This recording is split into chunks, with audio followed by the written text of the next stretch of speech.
Hello friends, అందరికీ నమస్తే అండి. ఈరోజు మన వీడియో చేపల కూర ఎగురండి.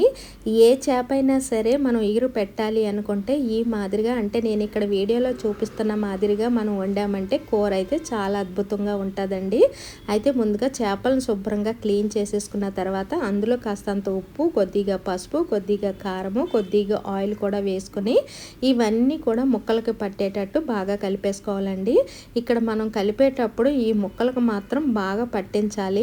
ఈ మొత్తం మనం వేసిన ఉప్పు, కారం, పసుపు, ఆయిల్ని బాగా పట్టించేసి మూత పెట్టేసి కాసేపు పక్కన ఉంచేసుకోవాలండి. ఈలోపు కూరకి అన్నీ రెడీ చేసుకోవాలి.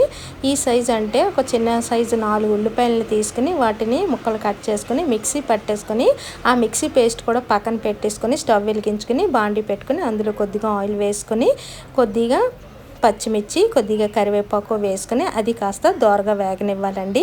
ఇది దోరగా వేగిన తర్వాత మనం గ్రైండ్ చేసి పెట్టుకున్న ఉల్లిపాయ పేస్ట్, అందులో కాస్తంత అల్లం వెల్లుల్లి పేస్ట్ కూడా వేసుకొని ఇది కాస్త దోరగా మళ్ళీ వేయించుకోవాలండి. ఇలాగా చిన్న మంట మీద వేయించుకుంటే ఇది మాడు పట్టకుండా చక్కగా వేగుతుంది. ఇది కాస్త దోరగా వేగిన తర్వాత ఇప్పుడు ఇందులోని కొద్దిగా పసుపు, కొద్దిగా కారము, కొద్దిగా ఉప్పు తక్కువగా వేసుకోవాలండి. ఉప్పు ఎక్కువ వేసుకోకూడదు, చేపల ముక్కల్లో వేసాం కదా.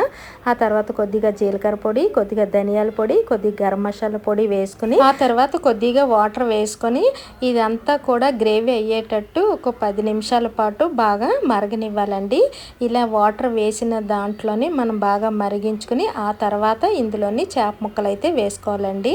అయితే ఎక్కువ వాటర్ వేసేసుకోకూడదు, చిక్కగా ఉండేటట్టు చేసుకొని వాటర్ వేసుకొని అప్పుడు అది బాగా మరిగిన తర్వాత ఇలా చేప ముక్కల్ని వేసేసి ఆ తర్వాత ఒక 10 నిమిషాల పాటు చిన్న మంట మీద ఈ గ్రేవీ అంతా కూడా చేప ముక్కలు పీల్చుకునేటట్టు మనం మగ్గించుకోవాలండి.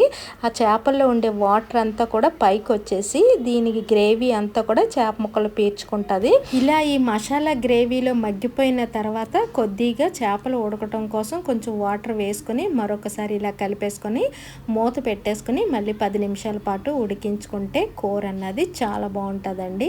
అయితే చిక్కబడిన తర్వాత ఆ మూతను తీసేసి మరొకసారి కలిపేసుకొని చివరికి ఆయిల్ తేలుతుంది అనగా అందులోని కొత్తిమీర వేసేసుకొని స్టవ్ ఆఫ్ చేసేసుకోవాలండి. అయితే ఈ చేపల ఎగురు వండేటప్పుడు బాండి అన్నది ఇలా వెడల్పుగా ఉండాలండి, ముక్క మీద ముక్క ఎక్కకూడదు.